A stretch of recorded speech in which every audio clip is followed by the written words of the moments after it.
सार बचन राधा स्वामी वार्तिक भाग दूसरा बचन 225। सद्गुरु के बचन और लीला तो सबको प्यारे लगते हैं, पर सद्गुरु किसी बिरले को प्यारे लगते हैं।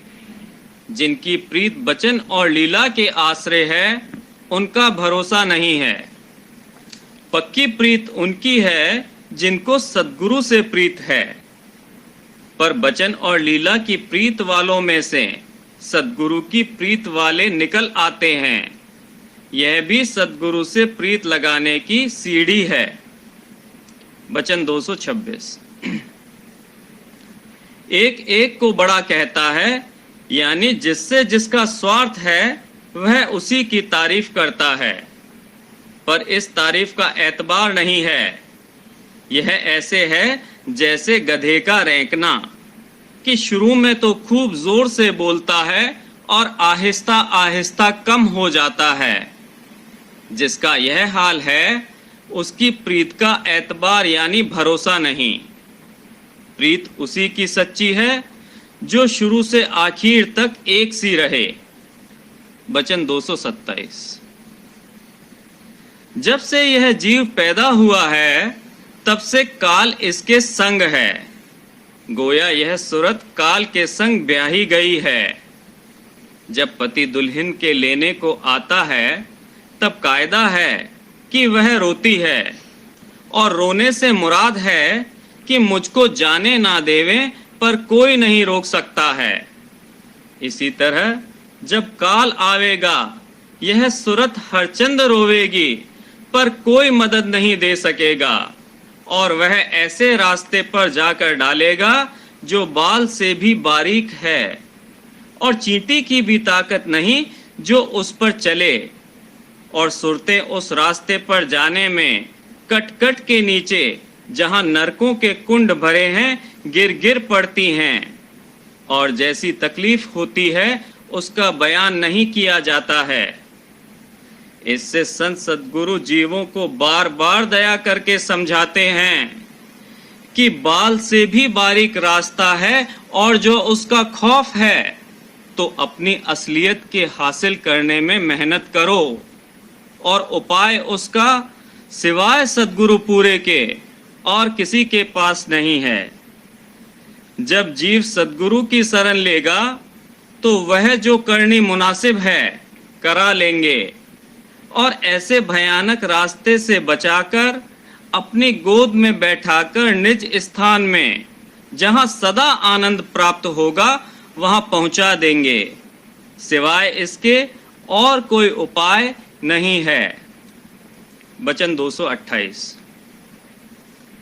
यह सच है कि नाम का प्राप्त होना बहुत मुश्किल है, पर नाम के प्राप्ति वालों की शरण लेना तो सहज है। और हमेशा से यही चाल चली आई है कि हर एक को नाम नहीं प्राप्त होता, पर शरण लेते चले आए हैं, और शरण में बहुत आनंद है।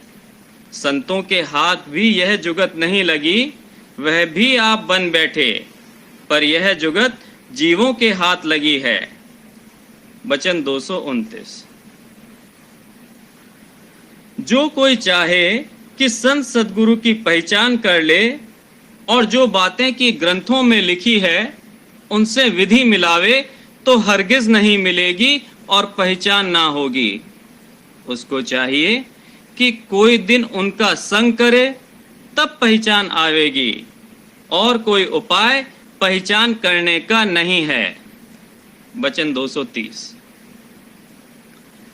जिसने नरदेही पाकर आत्म तत्व को, जो इसमें असल यानी सार वस्तु है, ना पाया, और संसार के भोगों में इस नरदेही को खोया, वह जीव पशु हैं। मनुष्य स्वरूप हुए तो क्या, पर काम पशु का करते हैं। सो यह बात वे सद्गुरु पूरे के प्राप्त नहीं होगी।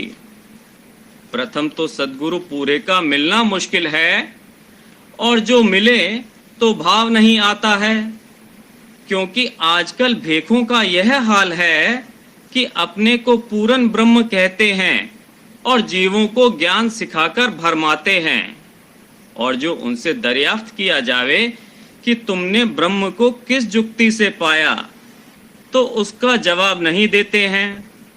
इस वास्ते उनका ब्रह्म कहना झूठा है और उनका मार्ग भी, जो विद्या और बुद्धि के विचार का है, मन के पेट का है, उससे जीव का उबार नहीं होगा।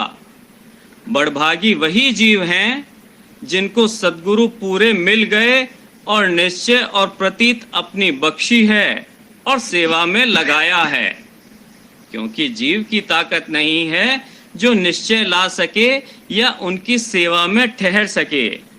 यह बात भी उनकी मेहर और दया से हासिल होगी। वचन 231। पिछले पापों का अहंकार रूपी मैल इस जीव पर चढ़ा हुआ है, इस सबब से दुख सुख पाता है।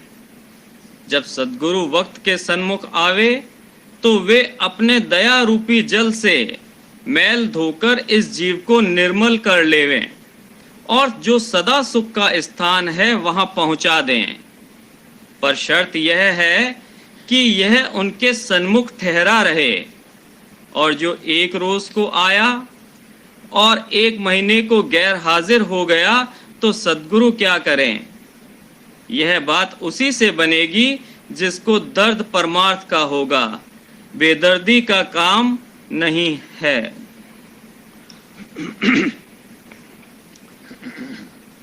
वचन बाबूजी महाराज, दूसरा भाग, वचन नंबर 80, इंदौर, 15 मई सन 1937। राधा स्वामी और अनामी एक हैं। सत्य रचना की व्याख्या।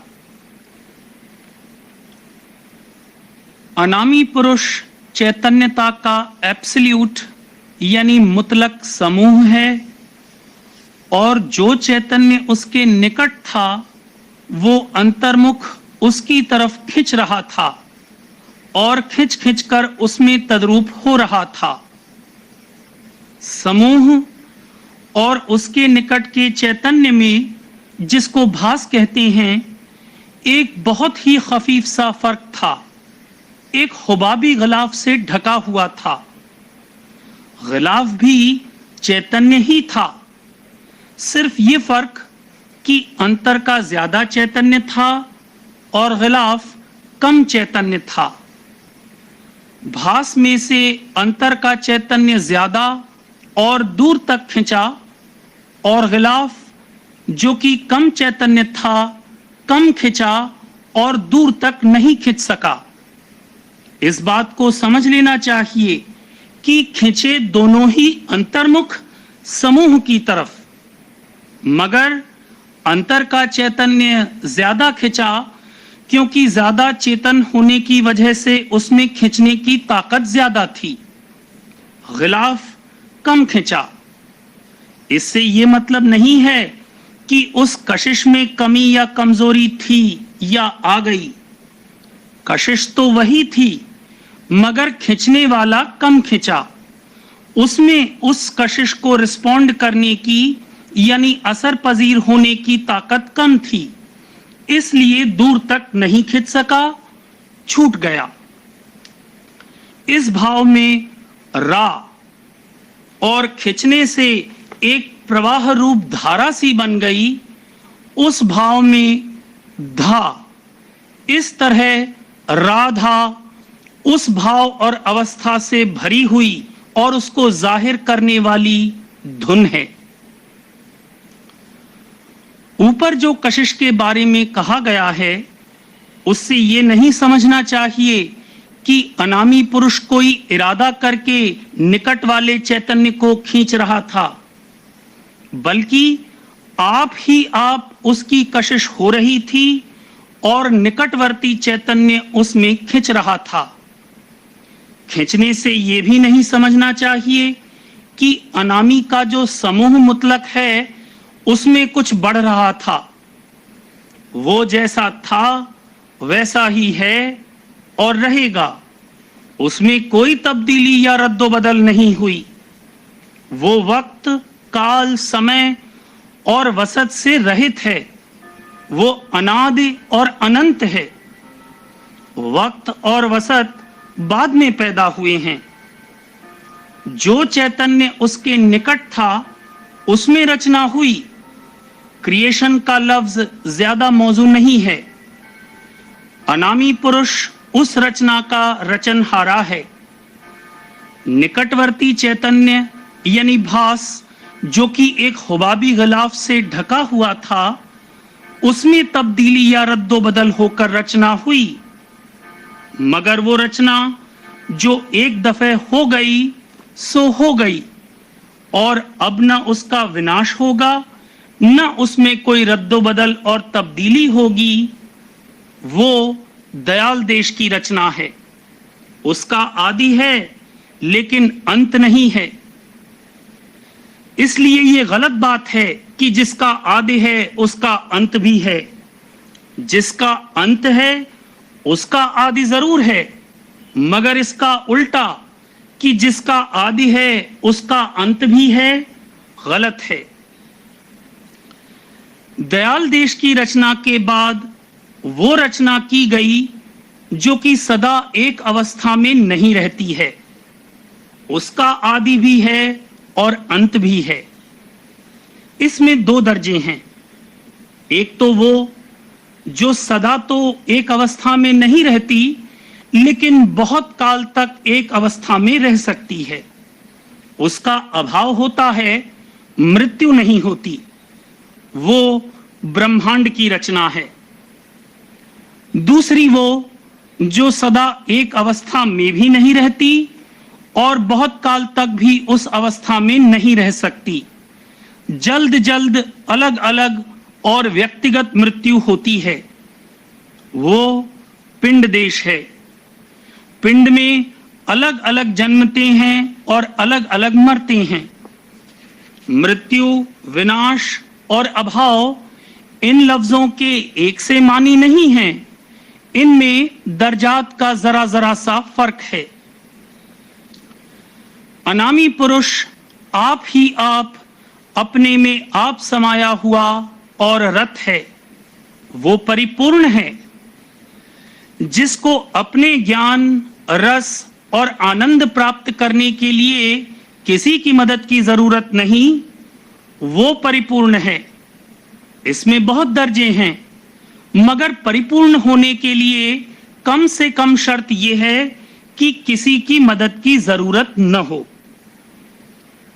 राधा स्वामी और अनामी एक ही हैं, दोनों मिले हुए हैं। अगर ऐसा न होता तो अनामी का कोई हाल मालूम नहीं हो सकता था। इसीलिए राधा स्वामी अनामी कहते हैं। सारी रचना अनामी पुरुष की कशिश में है। नीचे से नीचे रचना तक में उसकी कशिश यानी चैतन्य अंश मौजूद है।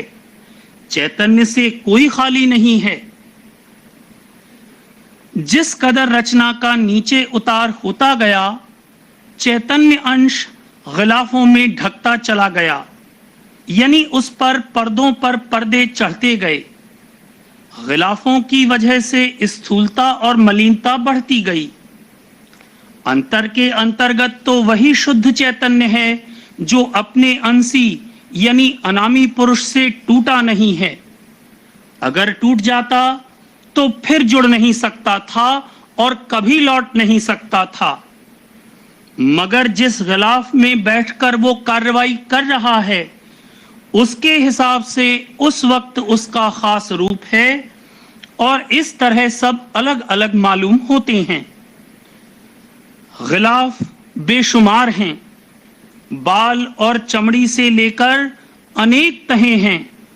उनके अंदर नाड़ियां हैं, नसें हैं और बहुत सी चीजें हैं। इन सब के अंदर मगज यानी दिमाग है। ये तो बाहरी स्थूल गिलाफ हैं। अंदर के सूक्ष्म गिलाफों की खबर ही नहीं है। जिस तरह चैतन्य नीचे से नीचे तक सब जगह है, उसी तरह से जो नाम और शब्द जहां से उत्पन्न हुआ, उसके नीचे वो सब जगह है। ऊपर का शब्द नीचे की सब रचना में प्रेरक है। नीचे की रचना उसकी प्रेरणा से हुई, मगर ऊपर की रचना में नीचे का शब्द प्रेरक नहीं है। राधा स्वामी नाम सब जगह सारी रचना में ऊपर से नीचे तक है। राधा स्वामी धाम में ये नाम प्रकट है और वहां पहुंचने पर सुना जा सकता है। नीचे जिस कदर उतार हुआ, अंतर्गत और गुप्त होता चला गया है। सब रचना में अंतर के अंतर्गत ये नाम प्रेरक है। सब रचना इस नाम की प्रेरणा से हुई। ऊपर कहा गया है कि भास में से अंतर का चैतन्य ज्यादा खिंचा और गिलाफ कम खिंचा। गिलाफ जितना खिंच सकता था खिंचा, फिर ठिठक गया। इसके आगे वो खिंचकर नहीं जा सकता था। जिसमें जितनी खिंचने की ताकत है उतना वो खिंचेगा, उससे ज्यादा नहीं खिंच सकता। अगर वो कशिश यानी खींच शक्ति नीचे घाट पर आकर केंद्र यानी मरकज बनावे और वहां से फिर धार निकले तो उसमें वो खिंच सकता है। भास रूपी चैतन्य खिंचते खिंचते जहां ठिठका वहीं प्रथम मंडल बंधा। जिस तरह अनामी पुरुष मुहिते कुल है यानी सबको घेरे हुए है, उसी तरह ये मंडल अपने से नीचे की रचना को घेरे हुए है। ये प्रथम मंडल अगम लोक की रचना है। तीन लोक और सत्यलोक और अलख लोक की रचना अगम लोक के एक कोने में पली हुई है। इतना बड़ा भारी प्रथम मंडल अगम पुरुष का बंधा। फिर और मंडल बंधते चले आए और रचना होती गई। रचना करने वाली कशिश की धार जिसका जिक्र ऊपर किया गया है वो स है। स ऊपर से आया है। जहां आकर वो खत्म यानी टर्मिनेट हुआ वहां त है, यानी उस जगह जो शब्द हुआ उसका नमूना त है। मंडल बंधने और रचना होने की ऊपर बयान की हुई रीत जहां आकर खत्म हुई, वहां जो आवाज यानी शब्द हुआ वो त है। इस तरह सत्य रचना यानी सत्य देश का शब्द सत्य है। क, ख, ग, घ, ड में भी किसी कदर यही भाव है, मगर दूसरे मानी में। दंत व्यंजन से किसी चेष्टा का अंदर में खत्म होना जाहिर होता है और बाहर आकर अगर खत्म हो तो वो ओष्ठ व्यंजन से जाहिर होता है। खत्म होने में कई रूप और भेद हैं। एक एक हरफ से अलग अलग अवस्था और भाव जाहिर होते हैं, जिनमें बहुत बारीक फर्क है। किसी चेष्टा यानी कार्रवाई का मुतलक खत्म होना त है। अगर बिंधने के संग खत्म हो तो वो थ है। मुलायमियत के हिसाब से द और ध है। विनाश के साथ में खत्म होना न है। मुतलक खत्म होने के साथ जो आवाज होगी वो सिवा त के और किसी हरफ से जाहिर नहीं हो सकती। जहां स खत्म हुआ वहां त की आवाज हुई और वहीं सत्यलोक का मंडल बंधा। यहां तक दयाल देश और सत्य देश है। यहां तक केवल सत्य ही सत्य है। असत्य बिल्कुल नहीं है, नामो निशान भी नहीं है। इस रचना का विनाश, अभाव और अंत नहीं है। इसके नीचे असत्य की मिलौनी हो गई और दूसरी रीत या किस्म से रचना हुई। इसके नीचे रचना कट कर हुई। सत्यलोक यह सत्य रचना है। यहाँ सत्य ही सत्य है, इसीलिए फरमाया है, इन तीनों में मेरा रूप, यहां से उतरी कला अनूप। यहां तक एक एक ही धुन है, यहां से नीचे नाम तो एक है, मगर धुनें दो दो हैं। इसी को कहा है कि पहले एक था, फिर दो हुए, दो से तीन हुए, और तीन से अनेक और अनंत पर नौबत पहुंची। ब्रह्मांड में सत्य ज्यादा और असत्य कम है। पिंड में असत्य की मिलौनी ज्यादा, बल्कि असत्य ही असत्य है। सत्य बहुत ही कम है, मगर है जरूर। नीचे से नीचे तक सब जगह सत्य है। बिना सत्य के कोई रचना नहीं रह सकती।